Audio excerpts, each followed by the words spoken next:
నన్నే కొట్టినావు. ఆవు నీ సంగతి చెప్తా. నీకు బల్బ్ బాగుంది కానీ 3 చల్లడిస్తున్నావు. ఇంకొకసారి నువ్వు గిట్లనే కొట్టు. పోలీస్ స్టేషన్లో పెట్టి నేను పొట్టు దాన్ని అయిపోతే చూడు. నేను ఎవరినా ఏందే నన్ను పోలీస్ స్టేషన్లో కనిపిస్తావా నువ్వు? కనిపిస్తాను.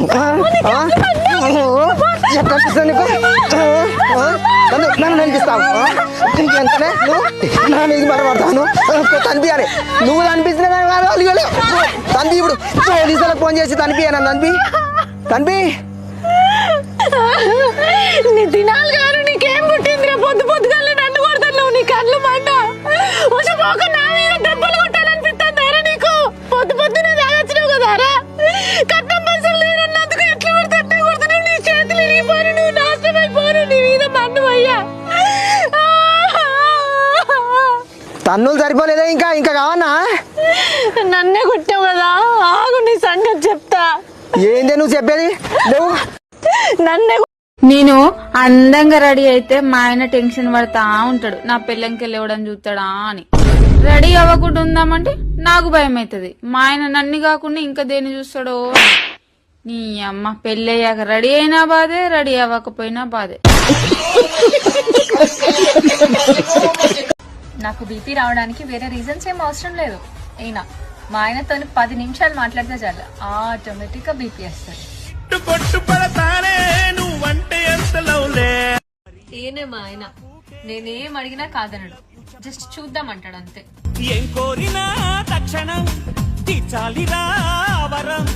మన ఏ విషయం భయపడ్డావా? నా తర్వాత నిన్ను ఎవరు చూసుకుంటారని భయంగా ఉందిరా.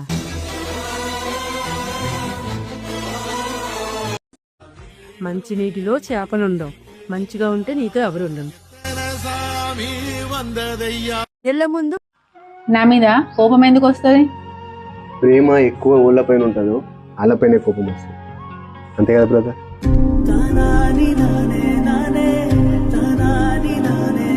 నెల రోజుల్లో ఇంగ్లీష్ మాట్లాడడం నేర్పిస్తాం, నెల రోజుల్లో టైలరింగ్ నేర్పిస్తామని వినే ఉంటారు కదా. కానీ ఫ్యూచర్లో ఇవి ఎలాగుంటాయి తెలుసా? నెల రోజుల్లో మీ ఆవిడ మీ మాట వినేలా చేస్తాం, నెల రోజుల్లో మీ ఆవిడకి షాపింగ్ వెళ్లకుండా మానిపిస్తామని కోచింగ్ సెంటర్లు వస్తాయి. అవునా? ఇలాంటి ఎన్ని కోచింగ్ సెంటర్లు వచ్చినా మేము మారే ప్రసక్తే లేదు. అంతెందుకో నేను రేపు ఎగ్జిబిషన్కి వెళ్దాం అనుకుంటాను. నన్ను మీరు ఆపగలరా? కూర ఏంటే ఉప్పు కొట్టులాగా ఉంది, మరి ఎంత ఉప్పు వేసావేంటే? నేను ఉప్పు సరిపోయినంత వేసాను, కూర సరిపోయినంత లేదు. నేను అందుకే కేజీ చికెన్ తెమ్మను. మీరే పావు కేజీ చికెన్ తెచ్చారు. అది మీరు కేజీ చికెన్ తెస్తే నేను వేసిన ఉప్పు సరిపోయేది కదా. తప్పు మీ వైపు ఉంచుకుని నన్నంత రేటే.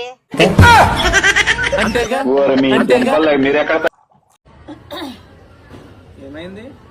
కొంతంతా ఒకటే నొప్పి. పిసికేమంటావా? అదే విక్సిమ్ అంటావా అంటున్నా. దీపు, మన ప్రాపర్టీ డాక్యుమెంట్స్ షెల్ఫ్లో ఉన్నాయి. నా ప్యాంట్ జేబులో కొన్ని డబ్బులు ఉన్నాయి. నువ్వును పిల్లలు జాగ్రత్తగా ఉండండి. నువ్వెక్కడికి వెళ్తావు? బయట బాగా చలేస్తుంది కదా, రూమ్ లోకి వెళ్ళి దుప్పటి కప్పుకొని పడుకుంటాను. నన్ను డిస్టర్బ్ చేయకండి. ఏమే పూజ, ఆకలిగా ఉంది, ఏదైనా ఉంటే పెట్టే.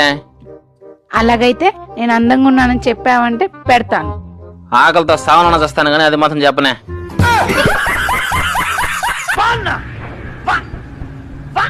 అందరు అడుగుతున్నారు, నువ్వు ఒక తల్లివా, నీకొక పాపుందా, ఎవరి నంబర్ నువ్వు తల్లివంటే తల్లిరానే లేవు నువ్వు అసలు అంటున్నారు. ఇప్పటి నుంచి ఎవరిని అడిగితే నిన్ను మీషోలో ఆర్డర్ పెట్టినా అని చెప్తా. అయ్యో వద్దుమా.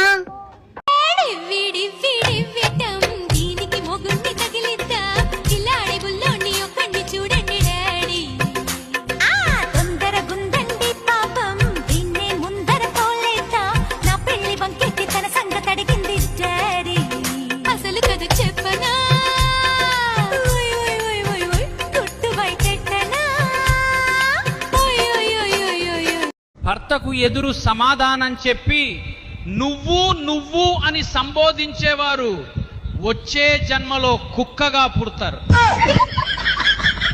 భర్త